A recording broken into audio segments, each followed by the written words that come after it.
नमस्ते दोस्तों, आप सभी के स्वागत बा एसजी किचन भोजपुरी रेसिपी में। फ्रेंड्स, आज हम आप लोग के साथ शेयर कर जाते हैं होली स्पेशल घर पे नारियल के लड्डू बनावे के बहुत ही आसान और इजी तरीका। फ्रेंड्स, ये नारियल के लड्डू के देखला के बाद आप लोग भी एकदम से मार्केट जैसा नारियल के लड्डू घर पे बना सकेनी जा। फ्रेंड्स, बहुत ही मज़ेदार वीडियो होके वाला बा। तो अगर आज के वीडियो पसंद आई तो फ्रेंड्स लाइक शेयर और सब्सक्राइब कर मत भूलब जा। चैनल पर अगर पहली बार आयल बन जा तब प्लीज़ आप लोग एसजी किचन भोजपुरी रेसिपी के सब्सक्राइब कर लीजिए ताकि हमरा अगला वीडियो की नोटिफिकेशन आप लोग के सबसे पहले मिली। तो चलिए जब फ्रेंड्स आज के मज़ेदार वीडियो देख लिया जाए।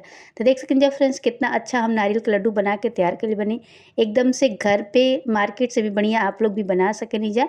तो सबसे पहले आधा किलो करीब है जो हम खोआ ले बनी। फ्रेंड्स, देख सके नहीं जा एकदम से फ्रेश मार्केट से हम खोआ ले बनी। आप लोग घर पे भी बना सके नहीं जा। खोआ खोआ की रेसिपी अपलोड बाटे, आप लोग एसजी किचन हिंदी पे जाके देख सके नहीं जा। अब हमनी के साइड में के रख दिया जाए। और ये देखिए फ्रेंड्स, ये हटे नारियल की बुरादा, आप लोग देख सके नहीं जा। आप लोग चाहें तो नारियल के घर पे कद्दूकस भी कर सके नहीं जा, लेकिन आप लोग चाहें तो मार्केट से भी के खरीद सके नहीं जा।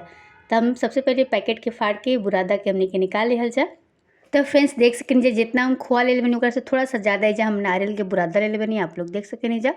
सबसे पहले गैस पे कढ़ाई चढ़ावल जी और एक बाद हमने के जौन खोआ रख ले बन जा खोआ के कढ़ाई में डाल दिहल जी। अब एक का कर जी ना धीमा आंच पे बढ़िया से काकल जी की खोआ के पिघले दिहल जाए। और अभी तक आप लोग हमारा चैनल के सब्सक्राइब नहीं कीजिए के लिए फ्रेंड्स तो लाइक शेयर और सब्सक्राइब कर मत भूलब जा। चैनल पे अगर पहली बार आयल बन जाए तब प्लीज़ ये वीडियो के शेयर कर दे जा, लाइक करब जा, कमेंट करब जा, ताकि हमारा अगला वीडियो की नोटिफिकेशन आप लोग के सबसे पहले मिले। तब फ्रेंड्स देख सके नहीं जा हमने के जौन खोआ बढ़िया से पिघल गई बाटे, एक तरीका से करा के बढ़िया से हमने के पिघला लेवे के बाटे। अब ये का करिए ना कि हमने के चीनी डाल दिहल जी। तेजा हम 1 कप के करीब चीनी डालते नहीं, आप लोग देख सके नहीं जा। आप लोग एकरा के मिक्सी में पीस के भी डाल सके नहीं जा और ऐसे भी डाल सके नहीं जा।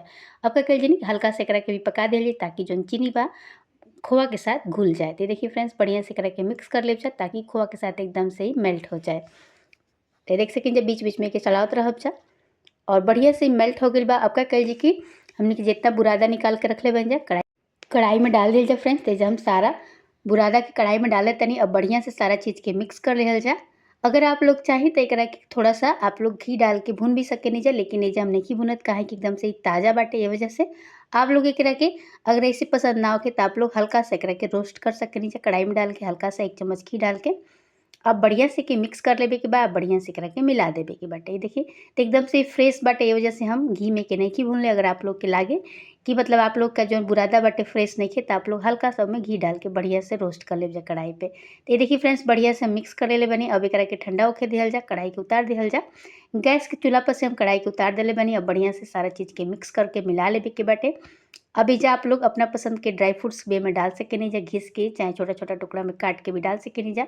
अब क्या करिए कि लड्डू बना ले तो आप लोग कोनो कटोरी चाहे कोनो बर्तन से एक नाप के भी बना सके नहीं जा और आप लोग हमारा जैसा भी बना सके। देखिए फ्रेंड्स हम दोनों हाथ से लड्डू बनाते नहीं, देखिए ये तरीका से गोल गोल आप लोग के बना ले के बाटे।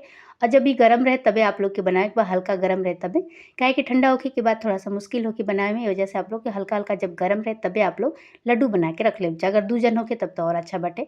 ये देखिए फ्रेंड्स एक साइज में हम दोनों लड्डू के बना के तैयार कर ले बनी, करा के रख ले जा। यही तरीका से सारा लड्डू के हमने के बना के रख ले एक बार। फ्रेंड्स देखिए सारा लड्डू हम बना के रख ले बनी। अब का कर जी ना कि थोड़ा सा नारियल के बुरादा हम बचा के रख ले बनी। एक एक का कर जी के करा के ऊपर हमने के कोट कर दिया, जैसे का कि देखे में सुंदर भी लगे और एकदम से मार्केट जैसा लुक आई। तो देखिए फ्रेंड्स सही तरीका से करा के हमने के कोट कर देवे के बाटे। चारों तरफ से घुमा फिरा के बढ़िया से करा ऊपर हमने के लगा देवे के बाटे। अब एक ऊपर आप लोग ड्राई फ्रूट्स भी काट के डाल सके नहीं जा, चाहे तो चांदी के वर्क भी लगा सके नहीं जा। ये देखिए सारा लड्डू के हमने कई तरीके से कोट करके रख लेवे के बाटे। एक एक करके सारा लड्डू के हमने के नारियल के बुरादा के ऊपर कोट करके रख लेवे एक बार। फ्रेंड्स देखिए ऐसे का कि देखे में बहुत ही सुंदर लगी और मार्केट वाला लुक आई। तो सारा हम नारियल के बुरादा के कोट करके रख ले बनी। और ये देखिए फ्रेंड्स इसे सजा के हम रख ले बनी। एक देख के क्यों कैसे केला कि हमने के घर पे लड्डू बना के तैयार कर ले बनी जाए, एकदम से मार्केट से भी बढ़िया हमने के घर पे ही एकदम फ्रेश ताज़ा ताज़ा लड्डू बना के तैयार कर ले बनी। फ्रेंड्स देख सके नहीं जा आप लोग कितना अच्छा देखे में लगता है और खाए में तो पूछी मत कि कितना अच्छा लगेला। एक के आप लोग 1 हफ्ता तक फ्रिज में रख के स्टोर कर सके नहीं जा।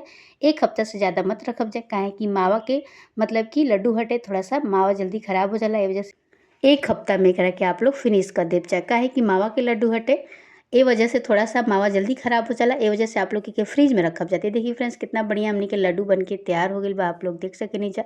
लुक एकदम मार्केट वाला आइल बटे। अब चली जा आप लोग के हम तोड़ के दिखाओ तनी। ये देखिए कितना बढ़िया हमनी के लड्डू बन के तैयार हो गइल बा फ्रेंड्स। ये देखी कितना अच्छा दिखत बाटे, एकदम से सॉफ्ट सॉफ्ट सुंदर सुंदर हमनी के लड्डू बन के तैयार हो गइल बाटे।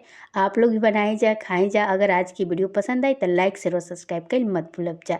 अब आप लोग ये लड्डू के केहू के भिजवा सकेनी जा, और ये लड्डू हम होली स्पेशल बनेले बनी। आप लोग के घर पे कोनो त्योहार होके तो बना सकेनी जा, और ऐसे भी आप लोग के मन करे तो आप लोग बना के रख सकेनी जा और ऐसे भी खा सकेनी जा।